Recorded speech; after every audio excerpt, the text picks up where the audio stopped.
ఏంటంటే ఇంత అడ్డగోలు ఏంది అధ్యక్ష? ఎక్కడి విధానం ఇది? అందుకే కులగణన మీద, మాదిగ ఉపకులాల వర్గీకరణ మీద, 30-35 సంవత్సరాలు వర్గీకరణ మీద, 100 సంవత్సరాలు కులగణన మీద ఉన్న సమస్యలకి మా ప్రభుత్వం శాశ్వతమైన పరిష్కారం చూపించింది. అదే విషయాన్ని గవర్నర్ గారు తన ప్రసంగంలో పొందుపరిచిండు అధ్యక్ష. ఆ విషయాలను ప్రస్తావించిండు. ఇదొక గొప్ప విజయము, ఇదొక సామాజిక పరివర్తన. ఇంత గొప్ప సామాజిక పరివర్తనను నిర్వహించే అవకాశం దేవుడు మాకు మీకు మనందరికి ఇచ్చినందుకు దేవుడికి కృతజ్ఞతతో మనం ఉండాలి. తెలంగాణ ప్రజలకు మనం కృతజ్ఞతతో ఉండాలి. చిల్లర మల్లర రాజకీయాలు చెయ్యొద్దు. ఇవాళ బలహీన వర్గాల లెక్క ఈ కులగణన, సామాజిక ఆర్థిక రాజకీయ కులగణన సర్వే తప్పైతే 42% బీసీల రిజర్వేషన్లు రావు. ఆ 42% బీసీల రిజర్వేషన్లను తిరస్కరించడానికే ఈ లెక్క తప్పు అంటుండ్రు. తప్పుడు లెక్క ఉంటే రిజర్వేషన్లు రావు అధ్యక్ష.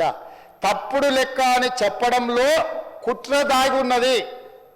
ఇక ఒక ఆయన ఏదో మాట్లాడిండు, మీ ఎమ్మెల్సీ అంటుండు. ఆ ఎమ్మెల్సీ మీ గురించి కూడా చాలా మాట్లాడిండు. వాటన్నిటి నిజమైతే ఇది కూడా నిజమని తీసుకుందాం. సేమ్ ఎమ్మెల్సీ మీ గురించి, మీ కుటుంబం గురించి, మీ వ్యవహారాల గురించి సంవత్సరాల నుంచి మాట్లాడుతున్నాడు. అవన్నీ ఒకసారి లైన్అప్ చేసి ఇక్కడ పెట్టి అవన్నిటిని మీరు ఏకగ్రీవంగా ఆమోదించి ఇప్పుడు ఆయన మాట్లాడింది కూడా ఆమోదిద్దాం. ఇక ఆయననే ప్రాతిపదికగా తీసుకుందాం. పరిమితమైన సమాచారంతో, పరిమితమైన అవగాహనతో ఎవరైనా మాట్లాడినా బాధ్యత కలిగిన ప్రతిపక్ష నాయకుడిగా చంద్రశేఖరరావు గారు ఆ తప్పు ప్రభుత్వం చిత్తశుద్ధితో చేసింది. సరే, మాకేదో భయం ఉండి మేము పాల్గొనలేదు. మా వివరాలు మేము బయటికి చెప్పం. ఎందుకంటే లెక్క తెలిస్తే సమస్య వస్తుందని ఏమన్నా లెక్క పత్రాలు, ఆస్తులు ఇవి తెలిస్తే. ఆ రోజు రేవంత్ రెడ్డి గారు వద్దు అన్నారు. ఆ రోజు నువ్వు ఎవరిని నియమించినావు వాడికి తెలియదు. వచ్చినోడు, ఇంటికి వచ్చినోడు, దొంగోడో మంచోడో తెలియదు. ఎవరితో చెప్పించినావు లెక్క చెప్పు. ఇవాళ మొత్తం ప్రభుత్వ ఉద్యోగులు, టీచర్లు, ప్రభుత్వ సిబ్బందితో చేయించిన మా బట్టి విక్రమార్క గారు ప్లానింగ్ డిపార్ట్మెంట్ చేయించింది. ఎవరిని పడితే వాడిని ఇంట్లోకి దోలలే. మేం చేసిన దానికి మీరు చేసిన దానికి ఆకాశం అంత అంతరం ఉంది. మేము పక్కాగా పకడ్బందీగా ప్రభుత్వ ఉద్యోగస్తులను పెట్టి చేసినాం. నువ్వు చేసిన వాళ్ళు ఎవరో వివరాలు చెప్పు. 12 గంటలలో ఇన్ని కోట్ల మందిని లెక్కలు రాసుకొచ్చిన వాళ్ళ వివరాలు ఏడున్నాయి చెప్పు. ఇవాళ ప్రతి ఎన్యూమరేటర్ వివరాలు మా బట్టి గారు ఇస్తారు. ప్రతి డేటా ఎంట్రీ ఆపరేటర్ వివరాలు ఇస్తారు. దాదాపుగా 1,40,000 మంది ప్రాసెస్లో భాగస్వామ్యమయ్యారు. 1,40,000 మంది యొక్క వివరాలు ప్రభుత్వంలో ఏ హోదాలలో వాళ్ళు ఉద్యోగాలు చేస్తారో వాటన్నిటినీ మేము చెప్తాం అధ్యక్ష, ఇస్తాం. నువ్వు చేసిన వాళ్ళ వివరాలు చెప్తావా? నువ్వు ఓన్ చేసుకుంటావా? పోనీ ఇప్పుడు సమగ్ర కుటుంబ సర్వే ఏదైతే ఉందో దాన్ని టేబుల్ చేస్తా నేను. ఎస్, ఇది మేము చేసినాం, ఇది కరెక్ట్ అని చెప్తాడా?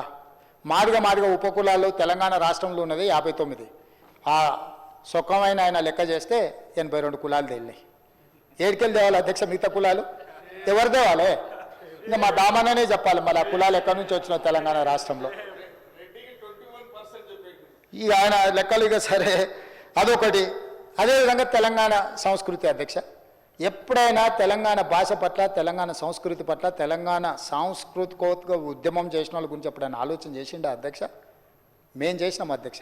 అందుకే తెలంగాణ ఉద్యమంలో సమిధలైన తెలంగాణ ఉద్యమాన్ని ఉవ్వెత్తున ప్రజలలోకి తీసుకెళ్లిన గొప్ప వ్యక్తులను గుర్తించి ఆ గొప్ప వ్యక్తులైన గద్దర్, గూడ అంజయ్య, బండి యాదగిరి, అందశ్రీ, సుద్దాల అశోక్ తేజ, గోరెట వెంకన్న, పాశం యాదగిరి, ఎక్క యాదగిరి, టి జయరాజులను తామరపత్రం ఇచ్చి ₹1,00,00,000 ఇచ్చి ఒక 300 గజాలు ఒక గుర్తింపు. మేమున్నాం, మిమ్మల్ని గుర్తించినము, ప్రజల కోసం సర్వం త్యాగం చేసిన మిమ్మల్ని తెలంగాణ సమాజం మరవలేదు, ఈ సమాజం ఎప్పటికీ మిమ్మల్ని గుర్తుపెట్టుకుంటుంది అని చెప్పి ఈరోజు వాళ్ళని గుర్తించిన అధ్యక్ష.